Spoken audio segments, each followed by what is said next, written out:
Hello and welcome to KPLE-TV's Veterans Resources Show, Veterans Helping Veterans. Here we showcase the different organizations and local people, state, local, and national, that help veterans and veterans' families. Today, I'm your host, William Gibson. They'll fix that. Today we have Miss Sabrina Young from the Young Daughters Funeral Home and Bereavement Center in Temple, Texas. Did I say that right? That's correct. Right. Thank you so much for allowing me to be here. I really appreciate it. Welcome to the show. How long have you been, tell us a little bit about what it is that you do. Yeah, so it started probably in high school. We had some programs that that aimed towards autopsies, medical examiner, autopsy technicians, and that kind of drew my interest young. Then I joined the military, and they said death came better from a woman. I said, what? So I thought my calling was going to be a nurse, but you wouldn't want me to be a nurse. I was terrible at that. So doing hospice nursing, I found funeral directors that picked up our patients, and I was really drawn to the power that they influenced on the families. And so I knew right away I needed to change majors.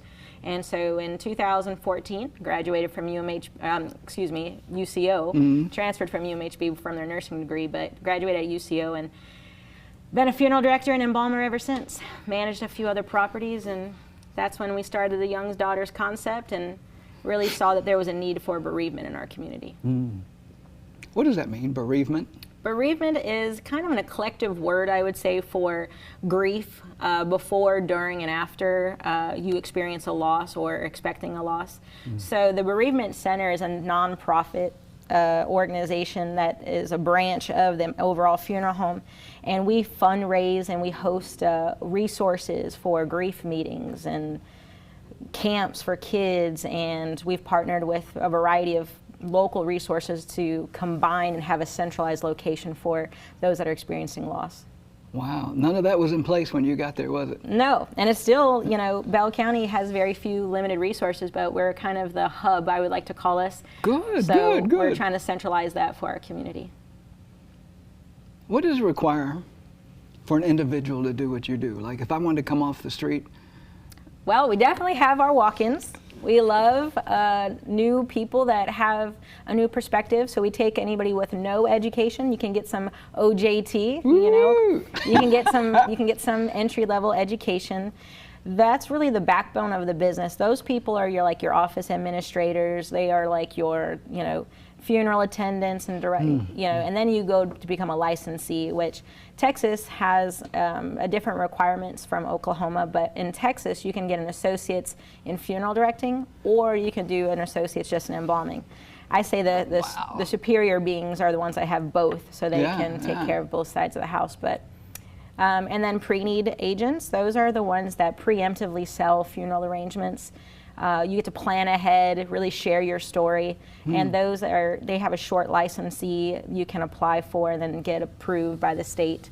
And we're all regulated, so you got to pay the fancy fees of yearly fees, and continuing education courses are very prevalent here in Texas. So there's a lot of continuing education and to stay up to date on regulations. So you can't just walk in and go, hey, I woke up this morning, I want to do this. Well, if you do, come find me, because I'll get you into the door. First generation owner and operator, I don't have a lot of barriers that put ropes around me, so I try to give everybody the chance. Excellent, excellent. You mentioned some of the stuff you do to help the veterans and their families in their community. I know it's a loaded question, but like what? Can you get a little bit more in detail on some of that? Veterans is kind of, once you're a veteran, you're always a veteran, right? And you look for ways to serve again and again.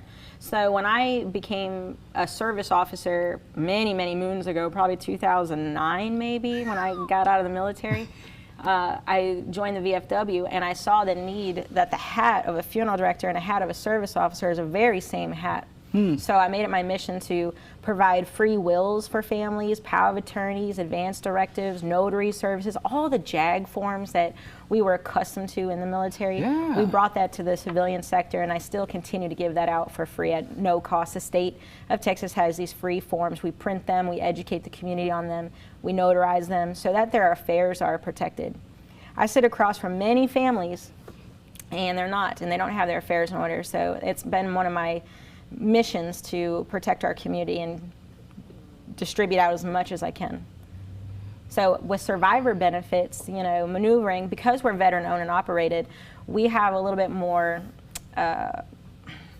olive branches to all the VA, you know, all the resources. So we help with DEERS, TRICARE enrollments, VA cards. I help with, you know, survivor benefits, making sure that if there are reimbursements to burial things, that they're getting all the benefits that they can. You know, the DIC packets filled out. So if there's a pension rollover, we're making sure our families are not, you know, struggling to try to maneuver through that. Our funeral home helps all those families. You mean transition. It doesn't just come naturally? It does not. And people think everything that is paid for. Yeah. It's not. It's a huge misconception. It's you still got to get from, you know, there's all these things that a veteran still has to buy. Nothing is 100% free. You get 5 things for free. I say the top 5 things for free is going to be the burial spot at the national or city or state cemetery, the headstone, the honors, the flag, and the presidential certificates. If those are the only top 5 that you get for free. Wow. So, like most veterans I know, they're like, yeah, well, you know, when I die, somebody else will deal with it. Yeah. But that really is not the right attitude. It's not. So you like to reach out beforehand. If available. If available, yeah. And family members, you said you do training? Yeah. So, we come out, we do speaking seminars, we train with families and groups, organizations. So if you're a leader of an organization and you want to protect your clan or your group or your organizations, you know, that's what we're here to do, is provide these free services, give group rates and things to make sure everybody's protected. wow. I don't think any other one of those places are doing that type of stuff. Probably not. Yeah. You know, that's the big difference between a mom and pop shop versus a corporation.